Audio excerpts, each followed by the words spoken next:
beautiful girl besides you? Ako masyado pa pong maaga po for me siguro and marami pa pong priorities pa rin in works. Hayaan ko muna mag-settle down lahat baka saka tayo maghanap. Or darating naman po yan. Pero you're not dating? Wala ka bang or crush ba lang na balak mo? Wala, sa schedule ko po kasi ngayon ang hirap po maghanap ng free time to go out with and to spend time with friends and gawa po kasi ngayon ginagawa ko po yung Pet ng Bayan. Tapos yung Ilustrado, nagsistart na rin po kami mag-shoot. Tapos yung Sunday All-Stars pa po every Sunday. So, yun po, wala pa pong free time talaga. Tuloy-tuloy pa rin po. Oo, pero ano yung pag-personal ano mo lang na oras? Ikaw, anong gusto mo sanang gagawin? At gusto mo sanang mangyari? Aside from your family, aside sa family mo? Gusto ko po sana talaga magsimulang magkaroon ng business talaga. Hopefully po this year, before the year ends, magsimula ako ng small business sa food. Hopefully sana restaurant.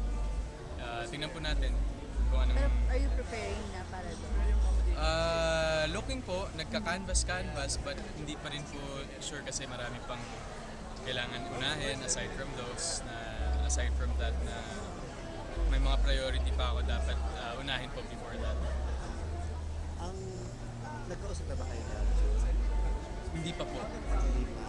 Pero anong pakiramdam mo sa decision mo? Supposed to be, di ba may pelikula dapat? Yes po, yung kay Natabel. Hindi ko pa rin po alam po ano mangyayari doon. Pero sana po sana si Aljur,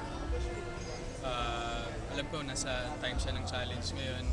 At kailangan niya lahat ng suporta na makukuha niya as much as possible sa mga kaibigan niya sa showbiz. Of course, family. So ako po, pinagpipray ko na sana mapabuti po yung mga decision na ginagawa niya. And sana maging okay na po soon. Nadadamay ka kasi doon, di ba?